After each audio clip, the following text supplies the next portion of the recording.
Okay. Vasudeva.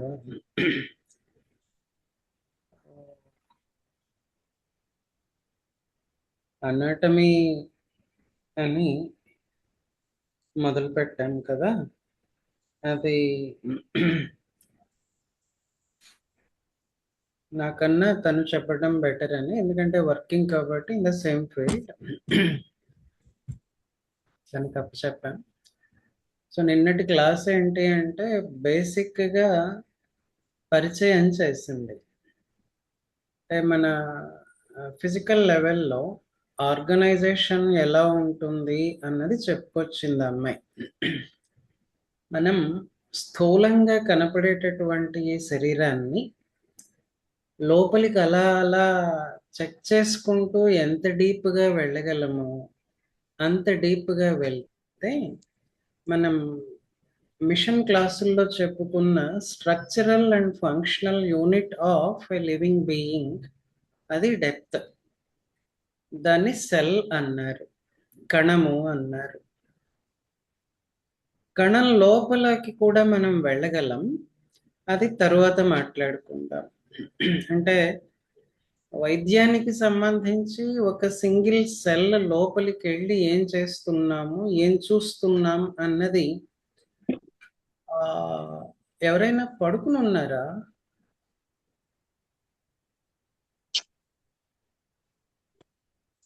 ఏం చూస్తాం అన్నది తర్వాత మాట్లాడుకుందాం.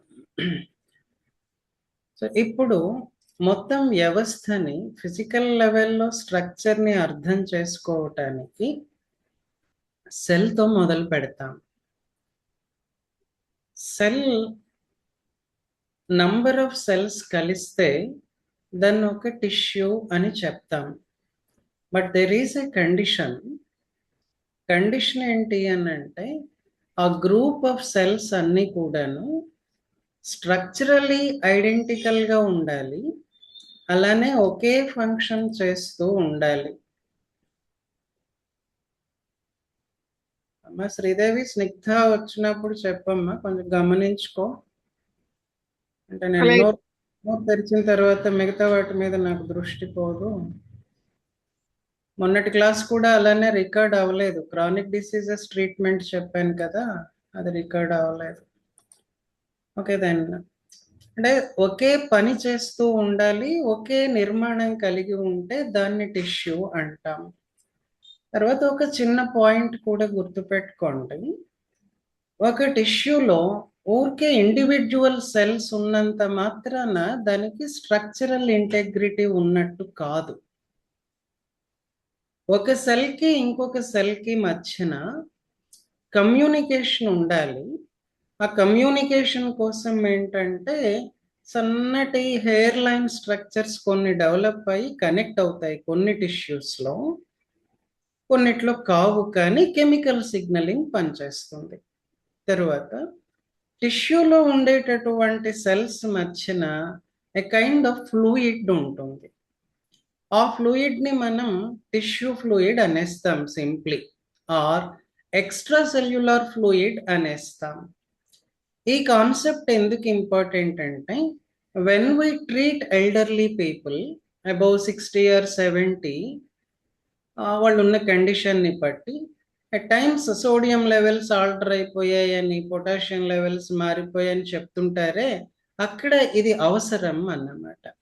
సో రైట్ నౌ 2 పాయింట్స్ గుర్తుపెట్టుకుందాం. A tissue is a group of cells identical in structure and function, ఒకటి. And each tissue has a tissue fluid. Cells లోపలికి అంటే సెల్ స్కిన్ టిష్యూ ఫ్లూయిడ్కి మధ్యన ఎక్స్చేంజ్ జరుగుతూ ఉంటుంది, ఎక్స్చేంజ్ ఆఫ్ మెటీరియల్ జరుగుతూ ఉంటుంది. And that exchange is vital for hour functional integrity. అది ఎప్పుడూ ఉండాలి, ఆ ఫ్లూయిడ్ అన్నమాట. తరువాత మనం బాడీ బేసిక్గా వాటర్తో తయారైంది అని చెప్తుంటాం. అంటే major proportion of any living being వాటరే ఉంటుంది. 70% ఆఫ్ వాటర్ అని చెప్పి చెప్తాం. ఒక ఇండివిజువల్ సెల్లో కూడా సెల్ లోపల ఉండేటటువంటి మెటీరియల్ని సైటోప్లాజం అంటాం. టర్మ్ మాత్రం గుర్తుపెట్టుకోండి, తర్వాత తను కూడా చెప్తుంది. ఆ సైటోప్లాజంలో కూడాను 70% వాటర్ ఉంటుంది. సో మనం ఎల్డర్లీ పీపుల్కి, చిన్న పిల్లలకి అవసరమయ్యేటటువంటి కేసెస్లో చాలాసార్లు వాటర్ బ్యాలెన్స్ ఒకటి, మినరల్ బ్యాలెన్స్ ఒకటి చెక్ చేసుకోవటం అవసరం అవుతుంది. దానికి బ్యాక్గ్రౌండ్ ఏంటంటే ఈ టిష్యూ ఫ్లూయిడ్ అన్నదాన్ని మనం బుర్రలో పెట్టుకోవటం. తర్వాత నిన్న తను చెప్తూ ఉన్నప్పుడు ఒక ఆర్గన్ సిస్టమ్ అన్నమాట వాడింది. నంబర్ ఆఫ్ డిఫరెంట్ టిష్యూస్ కలిస్తే ఒక ఆర్గన్ సిస్టమ్ అవుతుంది. ఎగ్జాంపుల్ మీరు ఏదైనా చెప్పొచ్చు, డైజెస్టివ్ సిస్టమో, సర్క్యులేటరీనో, ఎక్స్క్రేటరీనో, so on and so forth. ఒక ఆర్గన్ సిస్టంలో ఉండేటటువంటి టిష్యూస్ డిఫరెంట్ ఫంక్షన్స్ చేయవచ్చు, వాటికి వేర్వేరు పనులు ఉండవచ్చును.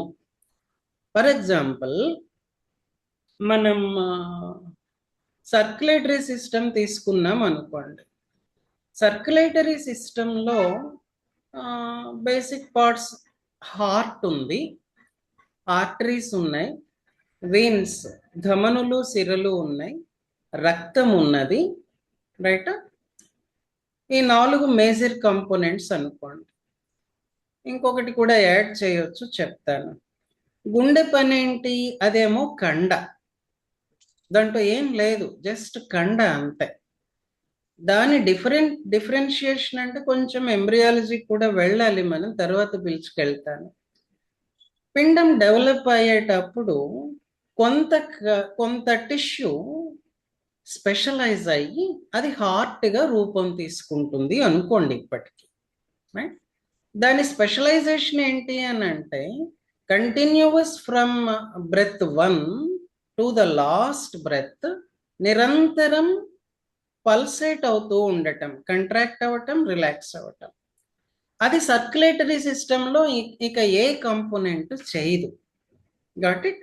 దెన్ ఆర్టరీస్ పని ఏంటి, వీన్స్ పని ఏంటి అని అంటే, they enclose a pathway in which blood flows.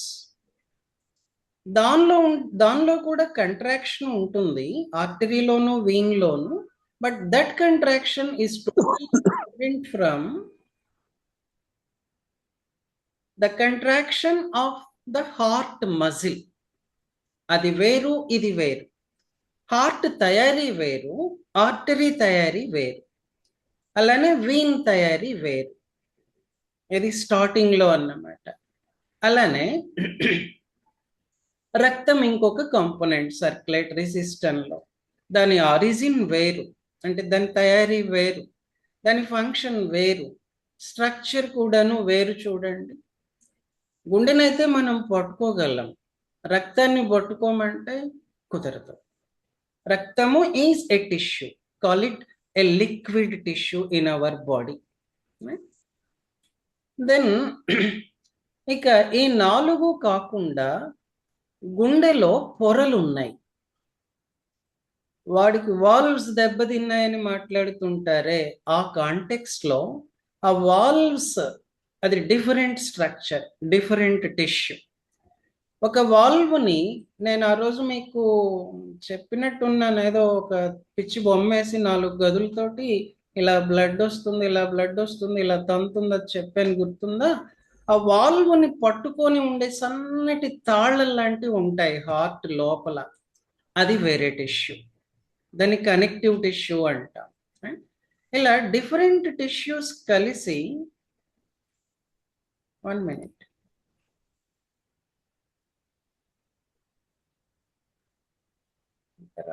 8:30కి అనుకున్నామా మనం క్లాసు? అవునండి, 8:30కి పెట్టారు మెసేజ్. 8:30కే మొదలు పెట్టారు. జాయిన్ అయ్యాను సార్, వెయిట్ చేస్తున్నాను. ఓ, మరి చెప్పొచ్చు కదమ్మా. లేదు వింటున్నాను సార్ క్లాస్. అంటే నువ్వు రావడం లేట్ అయిందని నేను జస్ట్ టైం పాస్ చేస్తాను. లేదు sir. So different tissues with different functions, they makeup a single organ system to perform A particular function. ఇక్కడ నుంచి ఓవర్ టు స్నిగ్ధ. ఇంకొక మాట, ఇన్ని ఆర్గన్ సిస్టమ్స్ అన్నీ కలిసి నిన్న లిస్ట్ అవుట్ చేశాం కదా, అవన్నీ కలిసి ఒక ఆర్గానిజంగా ఏర్పడతాయి. And organism has certain functions. అది ఆ ఆర్గానిజం రకాన్ని బట్టి, దాని స్పీషీస్ని బట్టి మనం డిఫరెన్షియేట్ చేసుకోవచ్చు. సో సమింగ్ అప్, సెల్ నుంచి టిష్యూ, టిష్యూ నుంచి ఆర్గన్, డిఫరెంట్ ఆర్గన్స్ కలిసి ఆర్గన్ సిస్టమ్, ఆర్గన్ సిస్టమ్స్ అన్నీ కలిసి నేను మీరు. ఇంతే కదమ్మా సమరీ నిన్నటి క్లాస్. అంతే sir. Okay, continue. Okay Vasudeva, class start చేద్దాం. వాస్తవ వాసుదేవ. సో సమ్మరీ ఆల్రెడీ అయిపోయింది కాబట్టి డైరెక్ట్ గా ఇవాళ క్లాస్ లోకి ఎంటర్ అవుదాం. 1 సెకండ్, నేను స్లైడ్ షేర్ చేస్తున్నాను.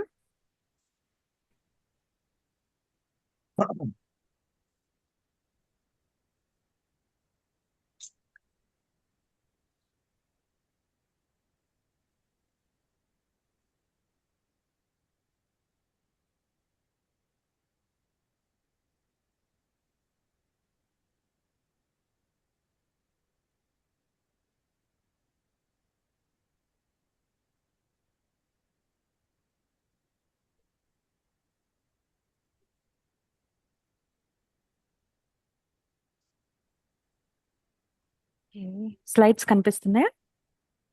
లేదు మేడం, ఇంకా రాలేదు.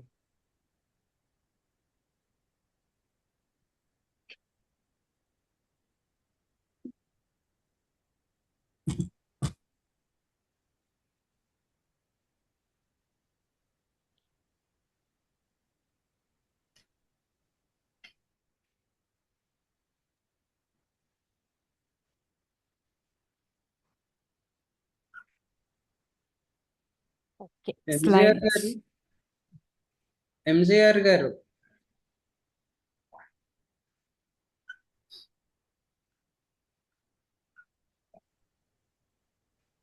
పేరు మార్చుకోండి.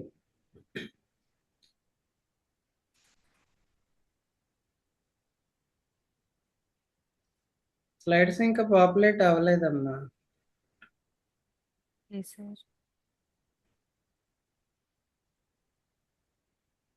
స్లైడ్స్ లేకుండా స్టార్ట్ చేస్తాను సార్, అవి స్టార్ట్ చేసేయండి. అయినప్పుడు స్టార్ట్ అవుతాయి.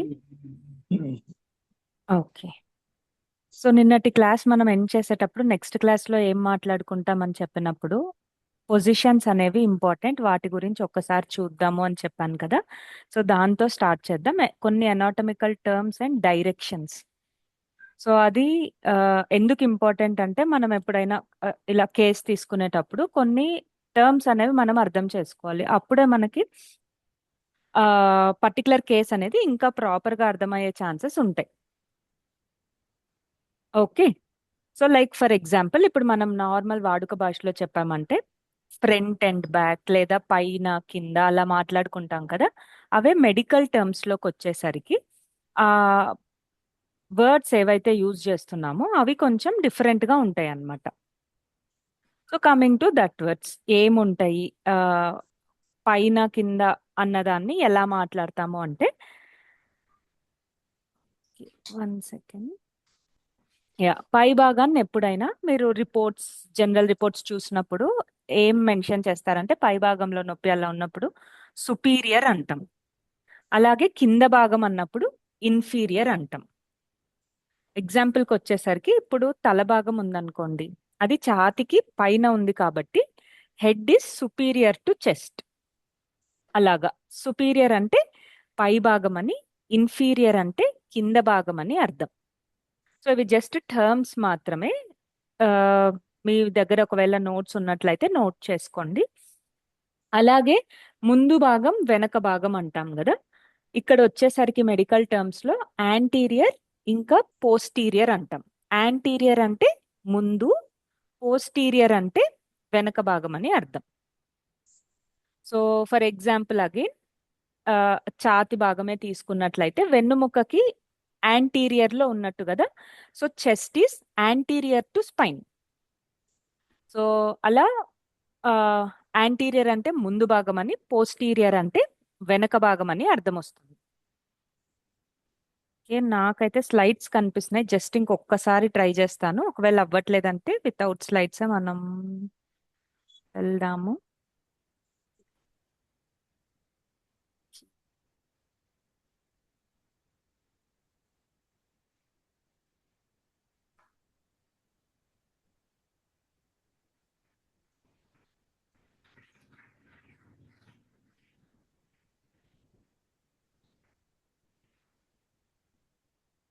జస్ట్ ఈ టర్మ్స్ మీరు చూస్తున్నట్లయితే ఇంకా బెటర్ గా గుర్తుంటదని ట్రై చేస్తున్నాను. సెకండ్.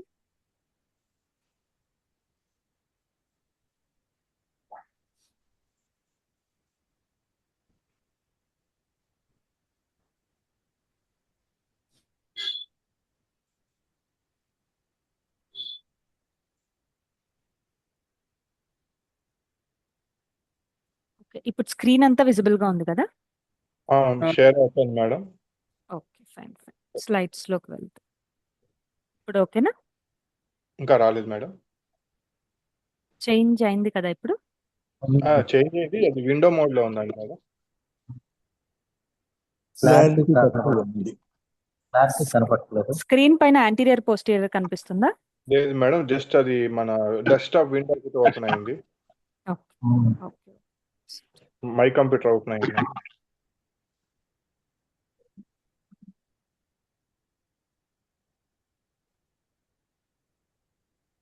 ఇప్పుడు okay okay okay. Clarity yes. So ఇందాక చెప్తున్నట్లుగా సుపీరియర్ ఇన్ఫీరియర్ అంటే పై భాగం కింద భాగం అని అర్థం. యాంటీరియర్ పోస్టీరియర్ అంటే ముందు భాగం ఇంకా వెనక భాగం అని అర్థం. సో అలాగే మీడియల్ లేటరల్ అన్న రెండు పదాలు కూడా మనం అర్థం చేసుకోవాలి. As the name itself shows, medial అంటే మధ్యకి, మధ్యలో ఆర్ మధ్య భాగానికి దగ్గరగా ఉన్నది అని అర్థం. లేటరల్ అంటే బయటకి, మధ్య భాగానికి దూరంగా ఉన్నది అని అర్థం. ఇది అందరికీ తెలిసినట్టుగానే ఇంటర్నల్ ఎక్స్టర్నల్, నొప్పి వచ్చినప్పుడు ఇంటర్నల్ పెయిన్ ఎక్స్టర్నల్ పెయిన్ అలా అలా మాట్లాడుకుంటాం కదా. సో అక్కడ ఇలాంటి వర్డ్స్ అనేవి యూజ్ అవుతాయి అన్నమాట. ఓకే, ఇక్కడి వరకు అర్థమైందా? యాంటీరియర్ సుపీరియర్ ఈ వర్డ్స్ అన్ని నోట్ చేసుకున్నారు కదా. ఇప్పుడు ఒక చిన్న యాక్టివిటీ చేద్దాం. Head is what to chest? సుపీరియరా, ఇన్ఫీరియరా, యాంటీరియరా, పోస్టీరియరా? సుపీరియర్. Very good. అలాగే నెక్స్ట్ వచ్చేసరికి back is what to chest? Spine. Anterior. Anterior. పోస్టీరియరా, యాంటీరియరా? యాంటీరియర్. పోస్టీరియర్. పోస్టీరియర్ అంటే ఏంటి, యాంటీరియర్ అంటే ఏంటి? యాంటీరియర్ అంటే ముందు భాగము, పోస్టీరియర్ అంటే వెనుక భాగము. ఓకే, ఇప్పుడు బ్యాక్ వచ్చేసరికి చెస్ట్ కి ముందు Posterior. ఉంటుందా వెనకాల ఉంటుందా? జస్ట్ వెనక వెనకాల ఉంటుంది. కాబట్టి పోస్టీరియర్. పోస్టీరియర్. సో అలా ప్రాక్టీస్ చేస్తుంటే మనకి ఇది అర్థమవుతుంది. సేమ్ వే మీడియల్ లేటరల్ చూసాం కదా. Nose is dash to eyes. ఇక్కడ ఏమొస్తుంది? Medial. Medial. Very good. So nose అనేది ఐస్ మధ్యలో ఉంటుంది కాబట్టి మీడియల్, మెడివల్. అలాగే లాస్ట్ ఎగ్జాంపుల్ వచ్చేసరికి ఇయర్స్ అనుకోండి. Ears are dash to eyes. చెవులు medial, lateral to eyes. Lateral to eyes, ఎందుకంటే అవి బయటకి ఉంటాయి కాబట్టి. Okay, clear? Next Clear. దానికి వెళ్దామా? ఎస్. సో ఇవి కొన్ని ఇంపార్టెంట్ మెడికల్ టర్మ్స్, మనం అర్థం చేసుకోవాల్సిన మెడికల్ టర్మ్స్. ఎందుకంటే ఇప్పుడు మనం రిపోర్ట్స్ కానీ అలా ఏమన్నా కేస్ షీట్ తీసినప్పుడు అక్కడ ఇలాగే మెన్షన్ చేసి ఉంటుంది అనమాట. అంటే ఈ వర్డ్స్ తో యాంటీరియర్ అని, పోస్టీరియర్ అని, లేదా లేటరల్ అని, మీడియల్ అని, ఎక్సెట్రా. సో సిచ్యువేషన్ ని బట్టి అలా మెన్షన్ చేసి ఉంటుంది కాబట్టి మనకి ఈ లిటిల్ బిట్ అండర్స్టాండింగ్ అనేది important. So immediately next respiratory system. ఒక్కొక్క సిస్టమ్ గురించి చూద్దాం అనుకున్నాం కదా. దాంట్లో first respiratory system. Respiratory system అంటే ఏంటి? శ్వాసకోశ వ్యవస్థ. Okay, very good. శ్వాసకోశ వ్యవస్థ యొక్క ముఖ్య పని ఏంటి?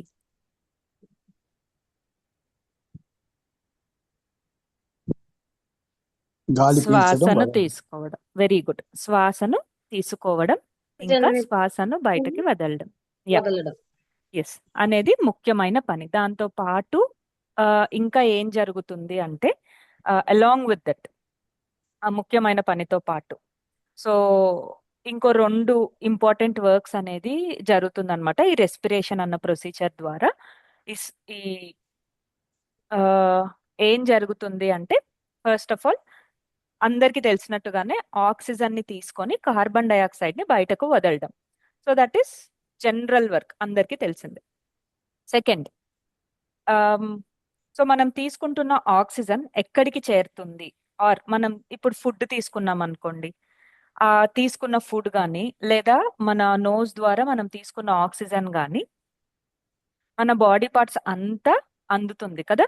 సో ఎక్కడికైతే ఆక్సిజన్ అందదో అక్కడ మనం నంబుగా ఫీల్ అవ్వడం కానీ చచ్చుబడినట్లుగా ఫీల్ అవ్వడం కానీ అలా మనం ఫీల్ అవుతాం, రైట్? సో మనం తీసుకుంటున్న శ్వాస ఏదైతే ఉందో ఆ శ్వాసలో ఆ చేంజ్ జరుగుతుంది కదా, కావాల్సిన ఆక్సిజన్ తీసుకోవడం, మన బాడీలో అవసరం లేని కార్బన్ డైఆక్సైడ్ ని బయటకు వదిలేయడం అనేది. సో అలా తీసుకున్నప్పుడు ఆ తర్వాత ఆక్సిజన్ ఎక్కడికి చేరుతుంది అంటే మన రక్తంలోనికి చేరుతుంది. రక్తం ద్వారా మన చేతి వేళ్ళ వరకు, వెంట్రుకల వరకు, కాళ్ళ గోర్ల వరకు అది ప్రవహిస్తుంది. సో అలా ఆక్సిజన్ అనేది అంతటా క్యారీ అవుతుంది, రైట్? సో ఇలా క్యారీ అయినప్పుడు ఒక ముఖ్యమైన పని ఏం చేస్తుంది అంటే మన రక్తం యొక్క pH వాల్యూస్ అనేది మెయింటైన్ చేయడానికి యూజ్ అవుతుంది. సో అది కూడా ఒక one of the most important works అన్నమాట. ఈ రెస్పిరేషన్ ద్వారా మనం లైక్ ఈ శ్వాస తీసుకునేటప్పుడు ఆర్ రెస్పిరేషన్ ప్రక్రియ జరిగినప్పుడు మన శరీరంలో జరిగే మార్పులలో ఒక మార్పు ఏంటంటే ఈ pH వాల్యూస్ అనేది మెయింటైన్ అవ్వడం. ఓకే, సో యూజెస్ వచ్చేసరికి లేదా పనులు వచ్చేసరికి ఫస్ట్ వర్క్ ఏంటి అంటే శ్వాస తీసుకోవడం మొదలడం. దాంతో పాటుగా ఏం జరుగుతుందంటే ఆక్సిజన్ మరియు కార్బన్ డైఆక్సైడ్ యొక్క మార్పిడి. ఆక్సిజన్ తీసుకోవడం, కార్బన్ డైఆక్సైడ్ లైక్ అవసరం లేని కార్బన్ డైఆక్సైడ్ ని బయటకి వదలడం. దాంతో పాటు జరిగే పని ఏంటి అంటే రక్తం యొక్క pH వాల్యూస్ అనే దాన్ని ప్రాపర్ గా ఉంచడం, లైక్ బ్యాలెన్స్డ్ స్టేట్ లో ఉంచడం. ఆ pH వాల్యూ ఎక్కువ ఉంటే ఎసిడిక్ అని, pH వాల్యూ తక్కువ ఉంటే ఆల్కలైన్ అని అంటాం. అలా ఎసిడిక్ వాల్యూ పెరిగినా, ఆల్కలైన్ వాల్యూ ఒకవేళ పెరిగినా కానీ అది నెక్స్ట్ డిసీజెస్ లోకి లీడ్ చేస్తుంది. సో అది సమతుల్యంగా ఉంటేనే, బ్యాలెన్స్డ్ గా ఉంటేనే we will be in health state అన్నమాట. శ్రీదేవి గారు చెప్పండి. యా హ్యాండ్ రైస్ అంటే చేశారు. అంటే Yes. ఆక్సిజన్ లెవెల్ ఎక్కువ తట్టి pH of the blood vary అవుతుందా? అలాగే ఉంటుందండి. కార్బన్ డైఆక్సైడ్ పెరగడం వలన లేదా ఆక్సిజన్ వాల్యూస్ తగ్గడం వలన ఈ pH వాల్యూస్ అనేవి చేంజ్ అవుతుంటాయి. Oh. Okay. ఈ pH వాల్యూస్ అనేది మళ్ళీ మనం డైజెస్టివ్ సిస్టమ్ లో కూడా మాట్లాడుకుంటాము. అక్కడ మనం ఎసిడిటీ అన్న ప్రాబ్లం గురించి మాట్లాడుకుంటాం కదా, గ్యాస్ట్రైటిస్ కానీ ఎసిడిటీ కానీ. అది ఎప్పుడు జరుగుతుందంటే అగైన్ మన బాడీలో యాసిడ్ వాల్యూస్ అనేవి పెరిగినప్పుడు, అప్పుడు కూడా pH వాల్యూ అనేది చేంజ్ అవుతుంది. బట్ ఇక్కడ ఏంటంటే రితీష్ కు ఫోన్ చేయి. మేడం అందరినీ మ్యూట్ చేసుకోమంటే సరిపోతుంది మేడం, ఓకే అవసరమైనప్పుడు మాట్లాడు. ఓకే. సో అక్కడ pH వాల్యూ ఏంటంటే మెయిన్ గా ఫుడ్ కి రిలేటెడ్. మనం తీసుకున్న ఆహారాన్ని బట్టి మన బాడీలో ఎసిడిటీ పెరగడం కానీ, ఆల్కలైన్ నేచర్ పెరగడం కానీ జరుగుతుంది. ఇక్కడ ఏంటంటే మనం తీసుకున్న శ్వాసను బట్టి. సో ఈ ఆక్సిజన్, కార్బన్ డైఆక్సైడ్ యొక్క ఎక్స్చేంజ్ ఏదైతే ఉందో బయట ప్రపంచానికి అండ్ మన లోపల ఉన్న ప్రపంచానికి జరిగే ఎక్స్చేంజ్ ఏదైతే ఉందో దానివల్ల ఈ pH వాల్యూ అనేది బ్యాలెన్స్డ్ స్టేట్ లో ఉంటుంది. Okay, and final other work మనందరికీ తెలిసింది వాసన గుర్తించడం. అది కూడా ఈ రెస్పిరేటరీ సిస్టమ్ యొక్క వర్క్స్ లో ఒకటి. ఓకే, సో ముఖ్యమైన పనులు వచ్చేసరికి ఫస్ట్ ది శ్వాస తీసుకోవడం అయితే, second the oxygen and carbon dioxide exchange అని చెప్పొచ్చు, థర్డ్ ది pH వాల్యూని మెయింటైన్ చేయడం, దెన్ వాసన అనేది గుర్తించగలగడం, అండ్ ఫైనల్లీ స్వర ఉత్పత్తి మనం ఏదైతే మాట్లాడగలుగుతున్నామో అది కూడా one of the works of respiratory system. So ఈ రెస్పిరేటరీ సిస్టమ్ లేదా శ్వాసకోశ వ్యవస్థ వలన జరిగే పనులలో ఇది కూడా ఒక పని. ఓకే, సో నెక్స్ట్ ముఖ్యమైన భాగాలు ఏమున్నాయి. రేపటి నుంచి స్లైడ్స్ లో నేను ఇవి ఇమేజెస్ కూడా యాడ్ చేస్తాను. యాక్చువల్లీ నేను ట్రై చేస్తున్నాను, అది ఈరోజు అవ్వలేదు. బట్ నెక్స్ట్ రేపటి నుంచి నేను ఇమేజెస్ తో పాటు చూపిస్తాను ఏమేమి ఆర్గాన్స్ ఉంటాయి, ఎలా ఉంటుంది దాని ఫంక్షనింగ్ అవన్నీ. సో ముఖ్యమైన భాగాలు ఏమున్నాయి, రెస్పిరేటరీ సిస్టమ్ అసలు ఎక్కడ స్టార్ట్ అవుతుంది అంటే ఫస్ట్ స్టార్ట్ అయ్యేది మన నోస్ దగ్గర. మన నాస్ట్రిల్స్ అంటాం వీటిల్ని. నోస్ తో లేదా ముక్కు దగ్గర స్టార్ట్ అయ్యి ఫైనల్లీ అది లంగ్స్ వరకు ఉంటుంది అనమాట. లంగ్స్ అంటే ఊపిరితిత్తులు. సో అక్కడ వరకు ఎలా కంటిన్యూ అవుతుందంటే ఫస్ట్ మన నోస్ అనేది ఆర్ నాస్ట్రిల్స్ అనేవి ఉంటాయి. రైట్ నాస్ట్రిల్, లెఫ్ట్ నాస్ట్రిల్, ఎడమ వైపు, కుడి వైపు. దాని తర్వాత నాజల్ క్యావిటీ అనేది ఉంటుంది, అంటే ఒక చిన్న స్పేస్ ఉంటుంది అనమాట. అక్కడి నుంచి ఎయిర్ అనేది ట్రావెల్ చేసి ఫారింగ్స్, లారింగ్స్ ఇవన్నీ just parts of the respiratory system. అక్కడి నుంచి ట్రాకియా అన్న ఒక పైప్ లాగా ఉంటుంది అనమాట. మీకు తెలిసే ఉంటుంది కదా రెస్పిరేటరీ సిస్టమ్ ఎలా ఉంటుందో. మీరు పిక్చరైజ్ లేదా విజువలైజ్ చేసుకోగలిగితే ఆ పైప్ గుండా శ్వాస అనేది ఫ్లో అవుతుంది కదా, దాన్ని మనం ట్రాకియా అంటాం. అక్కడి నుంచి బ్రాంచెస్ లాగా డివైడ్ అవుతుంది. ఆ బ్రాంచెస్ ఊపిరితిత్తుల్లో ఉంటాయి కదా, వాటిల్ని ఏమంటామంటే బ్రాంకై అంటాం. సో ఆ బ్రాంకై నుంచి ఫైనల్లీ ఒక చిన్న చిన్న ఫ్రూట్స్ లాగా లాస్ట్ లో ఆల్వియోలస్ అనేవి ఉంటాయి, ఆర్ ఆల్వియోలై అంటాం. అక్కడ ఆ ఈ గ్యాసెస్ ఎక్స్చేంజ్ అనేది ఏదైతే ఉందో అది జరుగుతుంది. So these are basic parts of the respiratory system. Okay, ఇప్పుడు ఒక్కొక్కటిగా చూద్దాము. సో ఇందాక చెప్పినట్లుగా ముక్కు అనేది ప్రధానమైన భాగము. సో ముక్కు ద్వారానే ఆ ఈ శ్వాస తీసుకోవడం ఆర్ శ్వాసను వదలడం అనేది జరుగుతుంది. సో ముక్కు దగ్గరికి వచ్చేసరికి ఫస్ట్ ఏంటి అంటే అక్కడే ఒక ఫస్ట్ లైక్ సెక్యూరిటీ లాగా ఉంటుంది అనమాట. ఇప్పుడు మనం నోస్ లో హెయిర్ అనేది ఉంటుంది కదా, అక్కడే బేసిక్ క్లాసిఫికేషన్ అనేది జరిగిపోతుంది. బేసిక్ సెక్యూరిటీ చెక్ లాగా జరుగుతుంది. అక్కడే మనం ఏదన్నా కానీ లైక్ తీసుకోకూడనివి తీసుకున్నా గానీ, అలా టాక్సిన్స్ ఏమన్నా ఉన్నా గానీ అక్కడ ఆ హెయిర్ అనేది రిమూవ్ చేసేస్తుంది. సో నోస్ లో ఉన్న హెయిర్ యొక్క వర్క్ ఏంటంటే అక్కడ ద్వారా వచ్చే శ్వాసలో ఉన్న టాక్సిన్స్ ని రిమూవ్ చేయడం. సో దాంట్లో కూడా అందని టాక్సిన్స్ ఏమైనా ఉన్నాయంటే అవే లోపలికి ట్రావెల్ అవుతాయి. లేకపోతే ఫస్ట్ రౌండ్ సెక్యూరిటీ చెక్ అనేది ఇక్కడ జరిగిపోతుంది. సో అక్కడి నుంచి నోస్ ద్వారా నెక్స్ట్ నాజల్ క్యావిటీలోకి ఎంటర్ అవుతుంది శ్వాస. సో నాజల్ క్యావిటీ అంటే ఏంటంటే ఒక చిన్న స్పేస్ ఉంటుంది అనమాట మన నోస్ తర్వాత లోపలికి వెళ్ళే లోపల.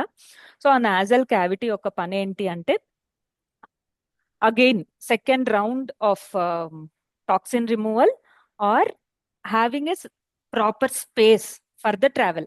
సో ఈ శ్వాస ఏదైతే ఉందో అది ట్రావెల్ చేయడానికి ఒక ప్రాపర్ స్పేస్ అనేది దొరుకుతుంది నాజల్ క్యావిటీలో. సో అక్కడ ఎప్పుడైనా నీరు చేరినప్పుడు కానీ ఆర్ ఎప్పుడైనా నెమ్ము చేసినప్పుడు కానీ ఏమవుతుందంటే సైనస్ ప్రాబ్లమ్స్ అలాంటివి ఉంటాయి కదా. సో అది వన్ ఆఫ్ ద రీజన్స్ ఏంటంటే నాజల్ క్యావిటీలో నెమ్ము చేయడం అనేది కూడా one of the causes for or one of the just one second.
Vasudeva, నా వాయిస్ వినిపిస్తుందా? వినిపిస్తుందండి. శ్రీదేవి గారు ఒకసారి హోస్ట్ గా చేస్తారా? నేను స్లైడ్స్ మళ్ళీ షేర్ చేయడానికి రావట్లేదు.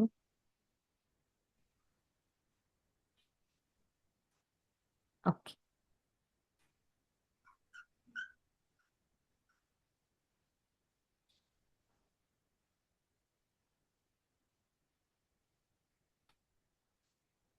డన్. యా సార్, అవుతుంది.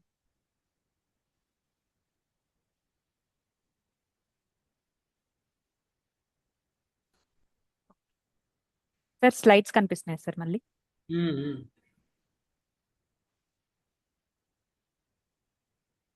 ప్రెజెంటింగ్ మోడ్ లోనే ఉందా సార్? లేదమ్మా.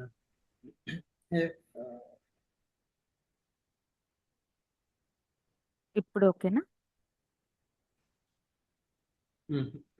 ఇంకా అవ్వలేదు మేడం.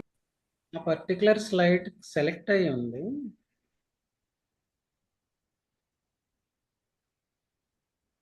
స్లైడ్ షో మోడ్ పెట్టేసుకున్నాం. అదే ఇప్పుడు ఇప్పుడు ఓకేనా sir? Okay okay. Network issue ఉంటే జస్ట్ చేంజ్ చేస్తుంటే కట్ అయింది. ఎనీవే, యా, ముక్కు గురించి మాట్లాడుకుంటున్నాం కదా. ఫస్ట్ శ్వాస అనేది ఎలా రీచ్ అవుతుంది అంటే, గాలి ముందుగా ముక్కులోకి ప్రవేశిస్తుంది. అక్కడి నుంచి ముక్కులోని లైక్ హెయిర్ పార్టికల్స్ ఏవైతే ఉన్నాయో అవన్నీ అక్కడే గాలిలో ఉన్న దుమ్ముని కానీ, మలినాలని కానీ, సూక్ష్మజీవుల్ని కానీ అవన్నీ అడ్డుకుంటాయి అన్నమాట. అలాగే ఇంకొక యాక్టివిటీ ఏం చేస్తుందంటే, ముక్కు గాలిని వేడి చేసి తేమ కూడా కలిగిస్తుంది. అందువల్ల ఏమవుతుందంటే ఊపిరితిత్తుల వరకు లేదా లంగ్స్ వరకు పరిశుభ్రమైన గాలి అనేది ప్రవహిస్తుంది. సో అలా టాక్సిన్స్ అనేవి అక్కడే రిమూవ్ అయిపోతాయి. సో నెక్స్ట్ నాజల్ క్యావిటీ గురించి చెప్తున్నాను కదా, అక్కడ కూడా సేమ్ ప్రక్రియ అనేది జరుగుతుంది అనమాట. సో నెక్స్ట్ వచ్చేసరికి ఫారింగ్స్ మరియు లారింగ్స్. సో నెక్స్ట్ అక్కడి నుంచి నాజల్ క్యావిటీ నుంచి ఎక్కడికి రీచ్ అవుతుంది అంటే, ఫారింగ్స్ అనేది గొంతు భాగం దగ్గర ఉంటుంది. సో అక్కడికి రీచ్ అవుతుంది నాజల్ క్యావిటీ నుంచి. ఆ తర్వాత నెక్స్ట్ రీచ్ అయ్యేది ట్రాకియాకి అండ్ నాజల్ క్యావిటీ మధ్యలో ఉండేదే ఈ ఫారింగ్స్. సో లారింగ్స్ అనేది నెక్స్ట్ వస్తుంది అనమాట. ఫారింగ్స్ తర్వాత ఇక్కడ ఏమవుతుందంటే స్వరపేటిక అని కూడా అంటాం దీన్ని. అందుకే ఇందాక యూజర్స్ చెప్పినప్పుడు రెస్పిరేటరీ సిస్టమ్ ఒకటి శ్వాసను తీసుకోవడం లేదా వాసన అనేది చూడడం, దాంతో పాటు స్వరం అనేది కూడా లైక్ వాయిస్ అనేది రావాలంటే ఈ రెస్పిరేటరీ సిస్టమ్ యొక్క యాక్టివిటీ అని చెప్పాను కదా. సో ఎందుకు వన్ ఆఫ్ ద యాక్టివిటీస్ లో వస్తుందంటే, ఇక్కడ లారింగ్స్ ద్వారా నెక్స్ట్ ఎయిర్ అనేది పాస్ అవుతుంది. అప్పుడే మనకి వాయిస్ అనేది బయటకు వస్తుంది. సో అందుకే దీన్ని స్వరపేటిక అని కూడా అంటాం. సో నెక్స్ట్ ఇక్కడ మళ్ళీ మనం డైజెస్టివ్ సిస్టమ్ మాట్లాడుకునేటప్పుడు ఈ లారింగ్స్ గురించి మళ్ళీ ఎక్స్ప్లెయిన్ చేస్తాను. ఎందుకంటే కనెక్టెడ్ గా ఉంటది అనమాట. ఫుడ్ కూడా మన నోటి ద్వారా తీసుకున్నప్పుడు ఇలాగే కిందకి వెళ్తుంది కదా. అప్పుడు ఏం జరుగుతుందంటే మధ్యలో ఎపిగ్లాటిస్ అని ఒకటి ఉంటుంది. సో దాని గురించి ఎక్స్ప్లెయిన్ చేసేటప్పుడు డైజెస్టివ్ సిస్టమ్ లో మళ్ళీ లారింగ్స్ అన్న దాని గురించి ఎక్స్ప్లెయిన్ చేస్తాను. సో నెక్స్ట్ దాని తర్వాత ఎక్కడికి వెళ్తుంది అంటే ట్రాకియా దగ్గరికి వెళ్తుంది. సో ట్రాకియా అనేది అగైన్ విండ్ పైప్ అంటాం. సో విండ్ పైప్ అంటే గాలిని లైక్ ప్రవహింపజేసే ఒక పైప్ లాంటిది. సో ఇక్కడి నుంచి లంగ్స్ లోనికి శ్వాస అనేది చేరుతుంది. సో ఊపిరితిత్తులకు తీసుకెళ్లడానికి మధ్యలో ఏముంటుందంటే ఈ ట్రాకియా ఉంటుంది.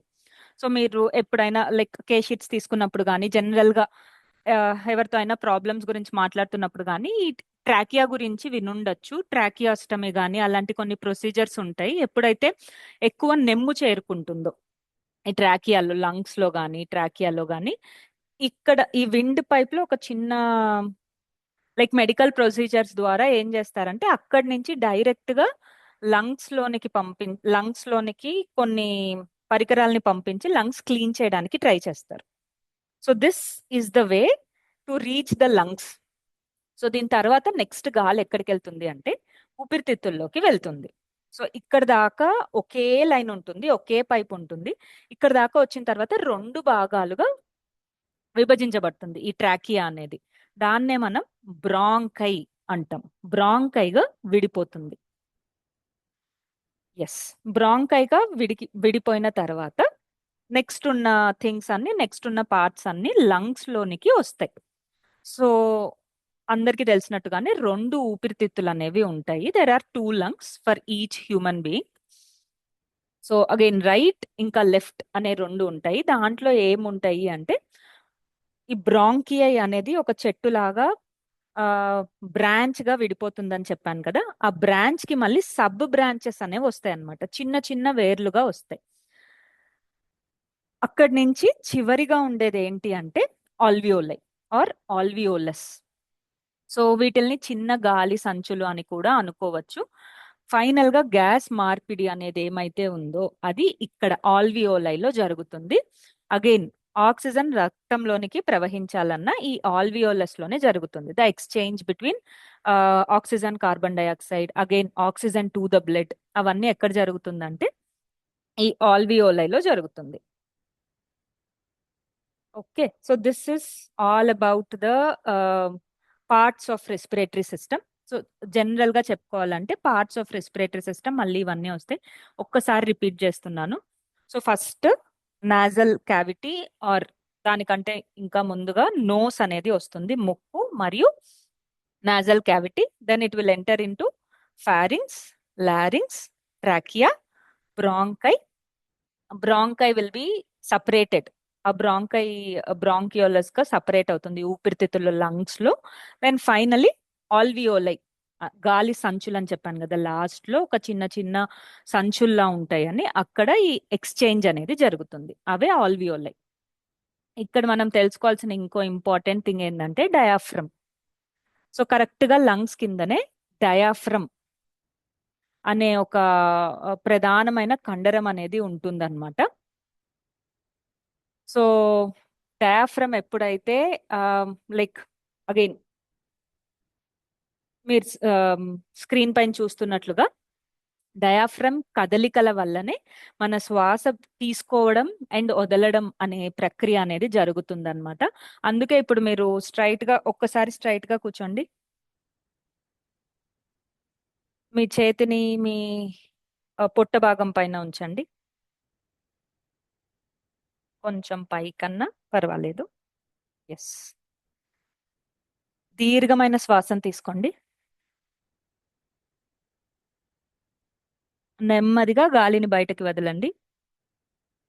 అలాగే ఒక 2 సార్లు చేసి మిమ్మల్ని మీరు గమనించండి. దీర్ఘమైన శ్వాస.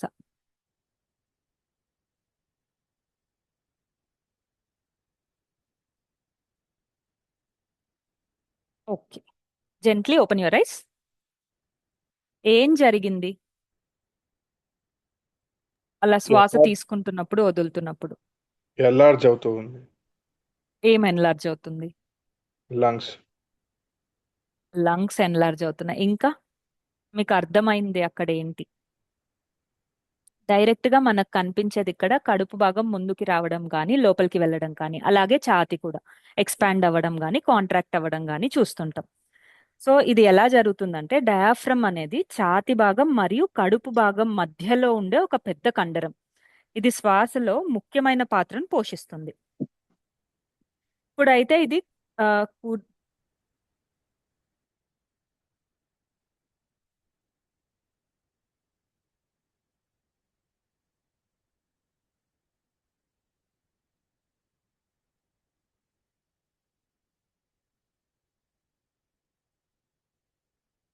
వాయిస్ కట్ అయిందండి.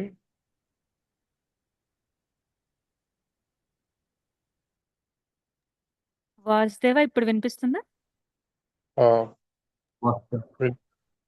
Okay, yeah. సో ఇందాక చెప్తున్నట్లుగా డయాఫ్రమ్ అనేది కదలడం వల్లనే మనకు శ్వాస లోపలికి వెళ్ళడం కానీ బయటకు రావడం కానీ జరుగుతుంది.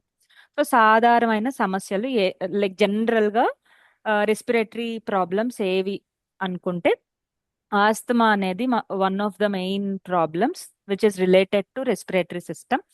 అండ్ దాంతో పాటు బ్రాంకైటిస్, ఇంకా న్యూమోనియా ఆర్ క్షయ వ్యాధి or COPD, chronic obstructive pulmonary disorder అంటాం. సో ఇవన్నీ related to the respiratory system. మీకు ఈ రోజుకి అసైన్మెంట్ ఏంటి అంటే ఈ ఒక్కొక్క ప్రాబ్లం గురించి చదువుకొని రావడం. మీరు ఆల్రెడీ హోమియో క్లాసెస్లో డిసీజెస్ గురించి చూసారేమో నాకు తెలీదు, బట్ ఒకవేళ చూడకపోతే ఇది నోట్ చేసుకోండి. ఈ ప్రాబ్లమ్స్ అన్నింటినీ: ఆస్తమా, బ్రాంకైటిస్, నిమోనియా, క్షయవ్యాధి, ఇంకా సిఓపిడి. జనరల్ సిమ్టమ్స్ ఏంటి అన్నది మీరు నోట్ చేసుకొని రావాలి. ఏం జరుగుతుంది అక్కడ, అసలు ప్రాబ్లం ఎందుకు వస్తుంది, ఓకే? ఆర్ సిమ్టమ్స్ ఒక్కటే అయినా పర్వాలేదు. ఆస్తమాలో ప్రధానమైన సిమ్టమ్స్ ఏంటి, బ్రాంకైటిస్లో సిమ్టమ్స్ ఏంటి, దాని గురించి ఒక్కసారి మళ్ళీ నెక్స్ట్ క్లాస్లో డిస్కస్ చేద్దాం. సో ఇవన్నీ క్రానిక్ కండిషన్స్ అన్నమాట. జనరల్గా మనం రెస్పిరేటరీ సిస్టమ్తో చూసినప్పుడు ఆర్ రెస్పిరేటరీ సిస్టమ్ గురించి మాట్లాడుకున్నప్పుడు వచ్చే డిసార్డర్స్లో మెయిన్ డిసార్డర్స్ ఇవి. మేడం, ఇవి పాలిప్స్ ముక్కులో కండలు పెరిగాయి అంటారు, అడినాయిడ్స్ అంటారు. పాలిప్స్ ఒకసారి అది అదొకసారి చెప్పండి మేడం. ఓకే, ఆ డిసీజ్ గురించి అంటున్నారా? అంటే అందరూ పేషెంట్స్ కేసీ రాసినప్పుడు అదే మనం టెస్ట్ చేస్తాం కదా మేడం, కొంచెం right side left side two sides ఊపిరి ఆడకపోవడం, నైట్ ఏమో పాలిప్స్ ఉన్నాయంటారు. ఒక్క నిమిషం. Okay okay sir. ఈ డిసీజెస్ గురించి మనం సెపరేట్ గా మాట్లాడదాం.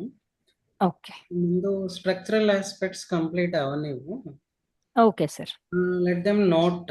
దీనికి ప్లూరల్ ఎఫ్యూజన్ కూడా నోట్ చేయండి. ప్లూరల్ ఎఫ్యూజన్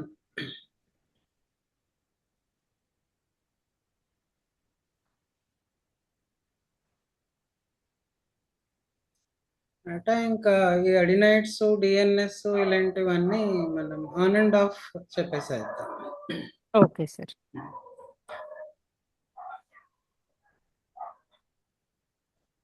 ఓకే, ఇక్కడ వరకు చెప్పండి సార్.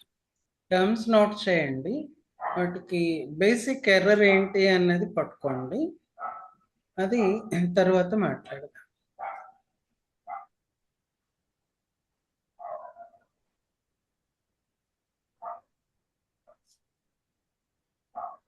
ఓకే, ఇక్కడ వరకు ఏమన్నా డౌట్స్ ఉన్నాయా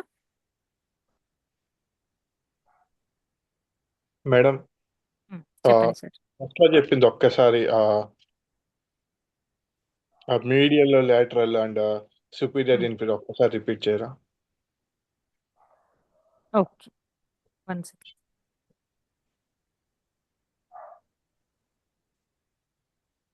ఓకే, ఇందాక చెప్తున్నట్లుగా మెడికల్ టర్మ్స్ అనేవి ఏవైతే ఉన్నాయో అవి లైక్ అగైన్ రిపోర్ట్స్ చూసినప్పుడు మనకు అర్థం కావడానికే ఈ జస్ట్ ఈ అనాటమికల్ టర్మ్స్ అనేవి పెట్టాను మీ స్లైడ్స్లో. సో పైన కింద లేదా పై భాగం కింద భాగం అని మనం జనరల్ టర్మ్స్లో మాట్లాడుకుంటాం కదా, అదే మెడికల్ టర్మ్స్లో సుపీరియర్, ఇన్ఫీరియర్ అంటాం. పై భాగం అంటే సుపీరియర్, కింద భాగం అంటే inferior. Okay okay madam. Next ముందు భాగం, వెనక భాగం. ముందు భాగం అంటే యాంటీరియర్, వెనక భాగం అంటే పోస్టీరియర్. పై భాగం అంటే ఎక్కడి నుంచి అండి? ఏదన్నా అవ్వచ్చు. ఇప్పుడు ఒక పార్ట్ తీసుకున్నాం అనుకోండి, లైక్ అగైన్ ఇందాక నేను ఎగ్జాంపుల్ చెప్పినట్టుగా head is superior to chest, ఇప్పుడు stomach is superior to legs. ఏదన్నా ఒకటి తీసుకున్నాం అనుకోండి, దాని పైన ఉన్న దాన్ని సుపీరియర్ అంటాం, కింద ఉన్న దాన్ని ఇన్ఫీరియర్ అంటాం. Okay, next anterior, posterior. Again ముందు వెనక. Medial, lateral. మీడియల్ అంటే మధ్యకు దగ్గరగా ఉన్నది, లేటరల్ అంటే బయటకు ఆర్ మధ్యకు దూరంగా ఉన్నది లేటరల్. ఓకే. ఇంటర్నల్, ఎక్స్టర్నల్ అందరికి తెలిసినట్టుగా లోపల బయట. ఇంటర్నల్ అంటే లోపల, ఎక్స్టర్నల్ అంటే బయట. Okay madam. సో దాంతో పాటు ఇంకొకటి జనరల్ టర్మ్స్ లో అర్థం అవ్వాల్సింది ఏంటంటే లెఫ్ట్ అండ్ రైట్ డివిజన్స్ కూడా జనరల్ బాడీ డివిజన్స్ చూసినప్పుడు లెఫ్ట్ అండ్ రైట్, కుడి అండ్ ఎడమ అంటాం కదా, అది కూడా మనం అర్థం చేసుకోవాలి. Any other things, any other doubts? లేదు మేడం, ఒకసారి ఇది ప్రాక్టీస్ చేశాక నా డౌట్స్ ఉంటే అడుగుతాను. ఖచ్చితంగా ప్రాక్టీస్ చేస్తేనే అది మనకి అర్థమవుతుంది, గుర్తుంటుంది కూడా. అదే మేడం.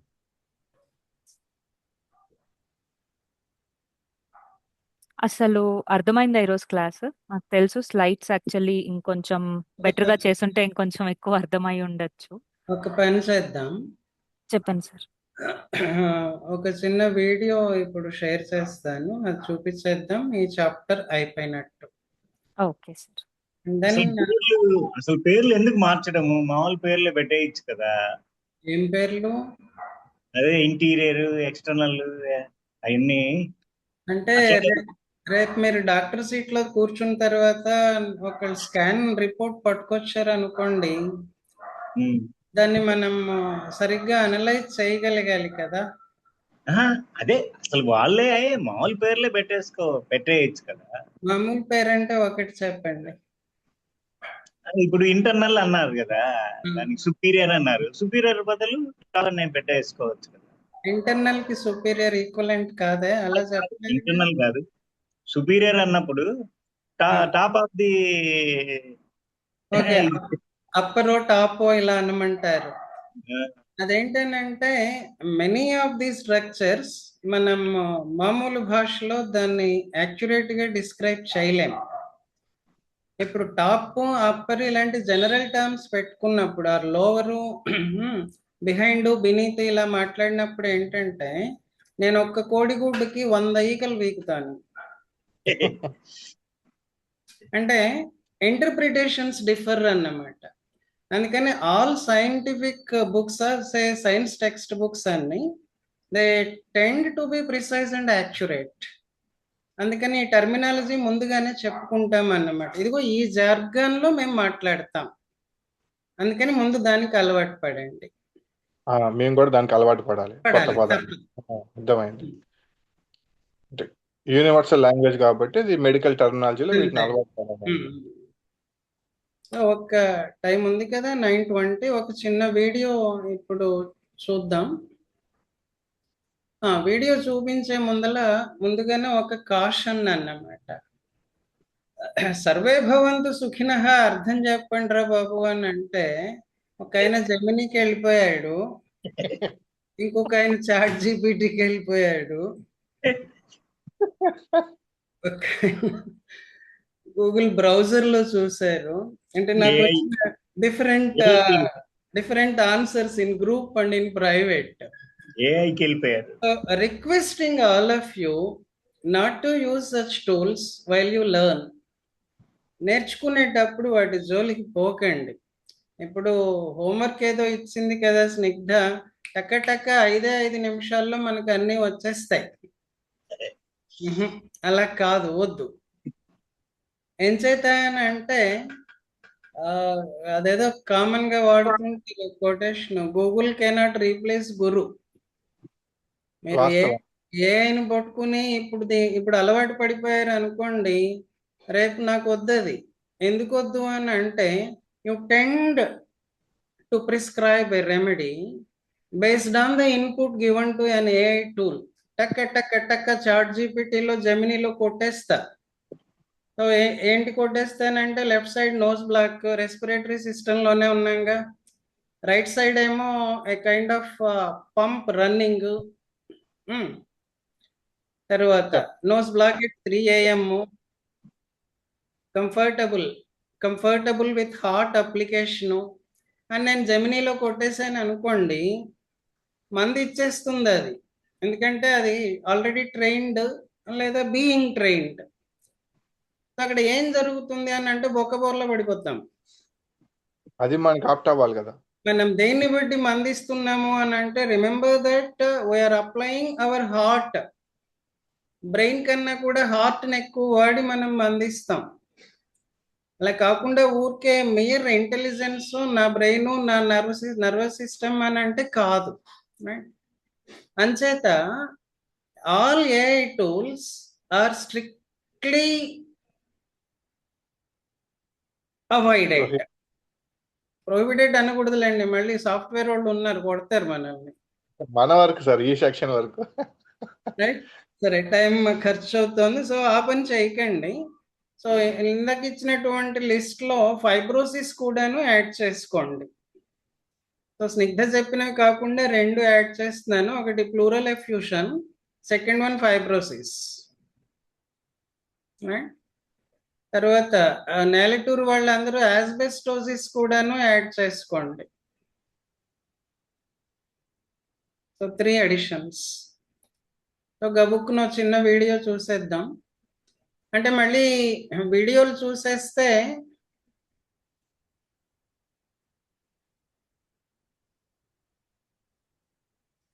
ఒక్క నిమిషం. సరే రేపే చూద్దాంలేండి, ఈలోపు ఆలోచించండి.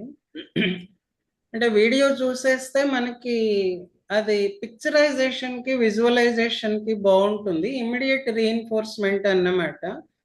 మీరే ఒకసారి ఇక్కడ మాత్రం ఇది చూసుకోండి, అంటే సెర్చ్ చేయటము అలాంటివి ట్రై చేయండి. ఐ ప్రిఫర్ అలీలా మెడికల్ మీడియా అని ఉంది, దానిలో ఓకే ఇప్పుడే చూద్దాం. షేర్ అవుతుంది కదా? అవుతాను sir.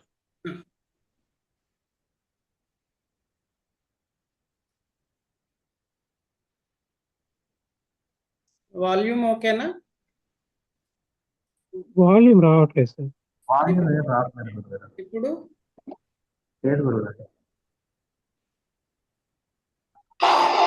In addition, small and large particles are ఇప్పుడు ఓకేనా? వస్తుందండి. respiratory tract. For this reason, the upper airways provide certain protective mechanisms. Large dirt particles or insects are stopped in the nasal cavity by our nasal hair.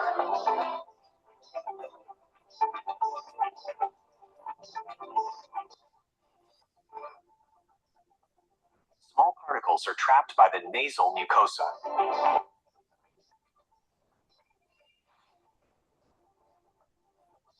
Ciliated cells are located on the nasal mucosa.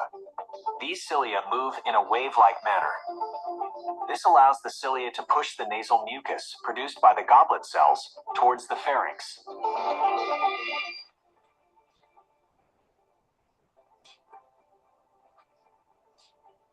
Consequently, small particles that have been caught by the nasal mucus are swallowed.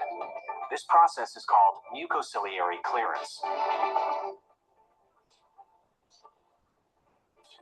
Furthermore, the upper airways, such as the nasal and oral cavities, warm and moisten inspired air.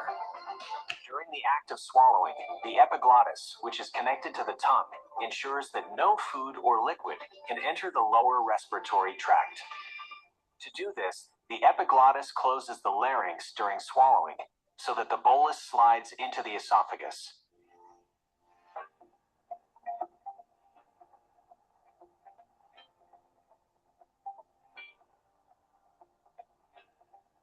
Sir volume ఏమైనా కొంచెం increase Below the చేయగలరా sir? larynx is surrounded by incomplete rings of hyaline cartilage for reinforcement. Near the heart, the trachea branches into 2 main bronchi. The main bronchi lead to the left and right lungs. The left lung has only 2 lobes, upper and lower, whereas the right lung has 3 lobes. The centrally located heart pumps deoxygenated blood to the lungs through the pulmonary arteries. Oxygenated blood returns to the heart through the pulmonary veins and eventually to all organs.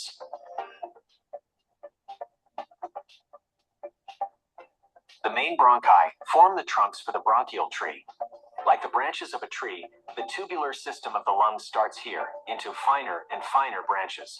The right lung has 3 lobes with 10 lung segments.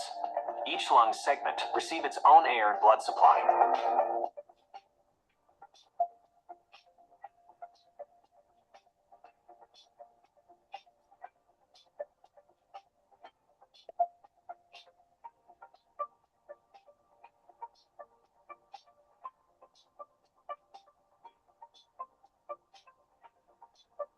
ends of the bronchial tree are tiny air sacs called alveoli.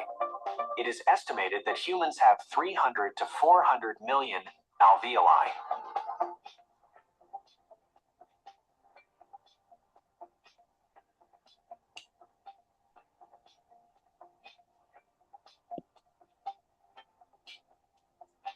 Large branches with cartilage are called bronchi. Thin branches at the end of a bronchial tree are called bronchioles. Instead of cartilage, bronchioles are surrounded by elastic fibers and smooth muscle.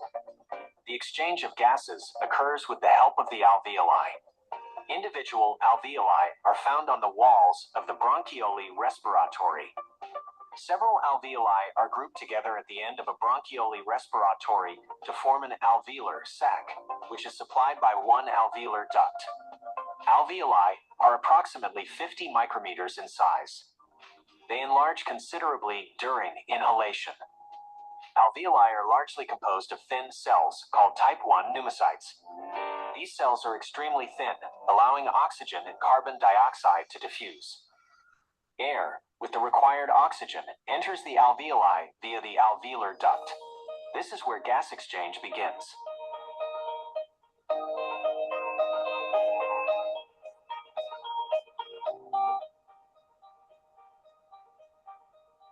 All alveoli are covered with a network of thin blood vessels. Deoxygenated blood can thus be enriched with oxygen and at the same time release unneeded carbon dioxide into the alveoli.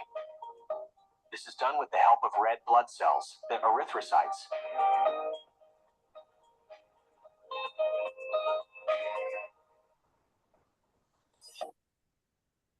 I can teach you code in Python in just 30 days, even if you've never written a single line of code before. How? Simple. In my 30-day Python use. Erythrocytes move through the blood vessels and take up the oxygen, shown here in blue. Iron, Fe, in these blood cells is responsible for binding the oxygen. An iron ion can bind to one oxygen molecule so that the oxygen can be transported.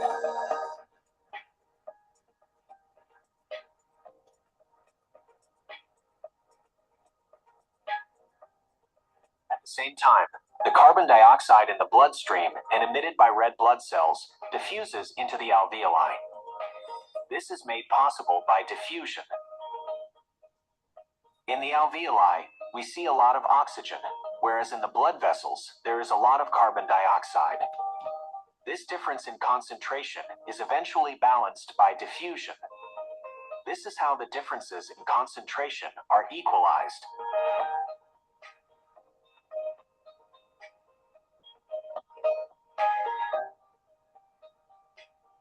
Let's now look at how air, and therefore oxygen, is transported into our lungs.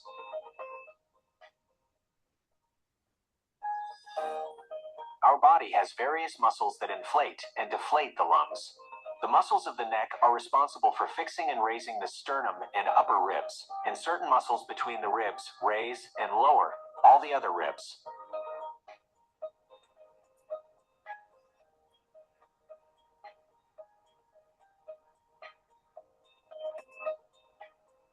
However, the most important muscle of respiration is not found in the neck or chest area, but near the abdomen. The thoracic diaphragm, or simply diaphragm, is responsible for most of the work of breathing. First, let's take a closer look at chest breathing through the neck and rib muscles. Due to their arrangement and the contraction of the rib muscles, the ribs rotate outward. This causes an increase in volume, particularly in the lower regions, that is, the caudal ribs.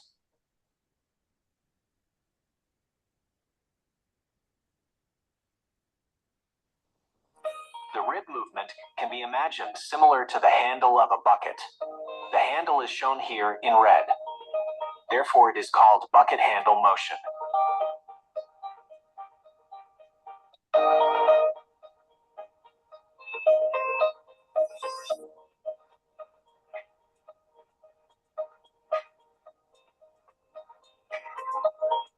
The increase in chest volume occurs not only laterally, but also sagittally. The sternum rotates as well, as seen here.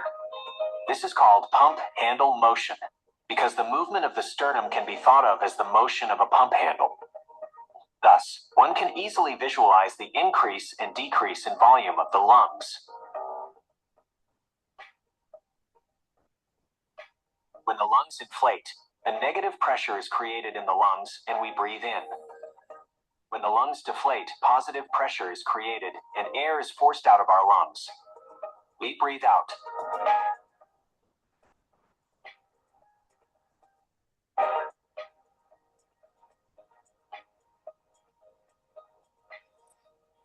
Inhalation, exhalation. Inhalation, exhalation. Here we can see the inhalation and exhalation process from below.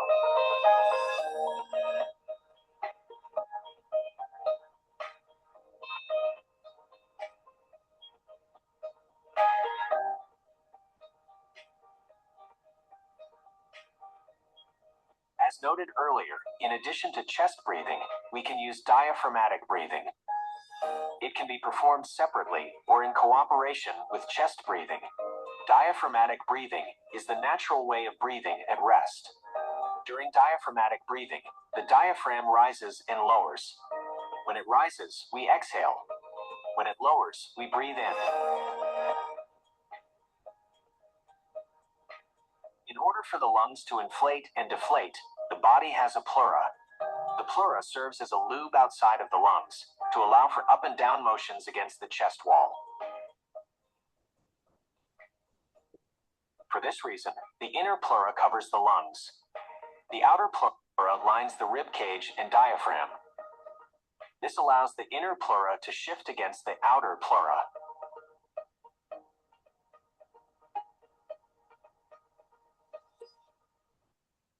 Between these two layers is the pleural cavity, shown here in yellow.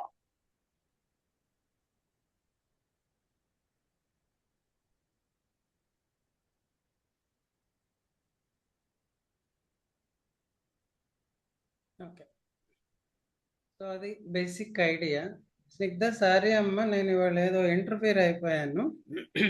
లేదు sir, అంటే ఇలాగే రోజు ఉంటే ఇంకా ఎక్కువ edition points నేర్చుకుంటాం అందరం. ఇవాళకి దీన్ని క్లోజ్ చేద్దామని ఆ వీడియో పెట్టాను. బట్ అయితే ఏంటంటే మొత్తం క్లాసెస్ యూట్యూబ్లో పెడదాం అనుకున్నాం. ఓ, అయితే ఇవాళ ఈ వీడియో ప్లే చేసినందువల్ల కాపీరైట్ ఇష్యూ వస్తుంది. ఓకే. మనం బ్రతికి ఉండడానికి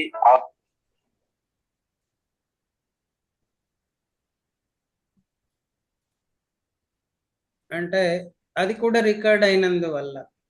సో రేపటి నుంచి ఏంటనంటే ఒక ఆర్గన్ సిస్టమ్ చెప్పిన తర్వాత ఆ వీడియో లింక్ గ్రూప్ లో పెట్టేస్తాం. ఒకసారి మీరు చూసుకోండి. Thereby lessening burden to Snigdha కదమ్మా.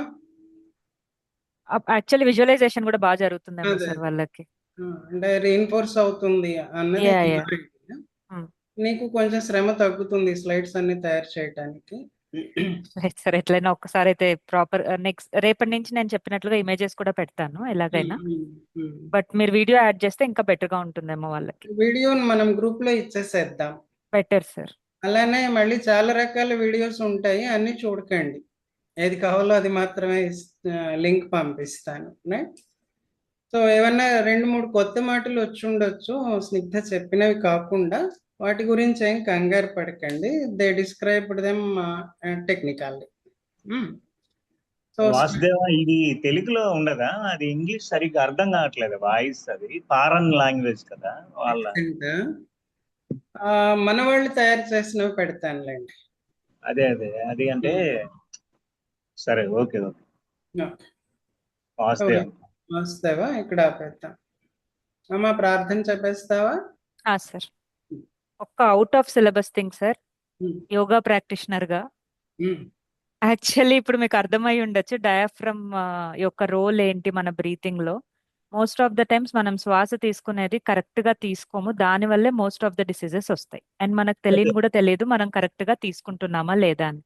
ఒకటి ఎలా టెస్ట్ చేసుకోవచ్చు అంటే, ఇందాక మీరు చూసినట్లయితే శ్వాస తీసుకున్నప్పుడు డయాఫ్రమ్ కిందకు వస్తుంది, అంటే మన పొట్ట భాగం అనేది లోపలికి వెళ్ళాలి.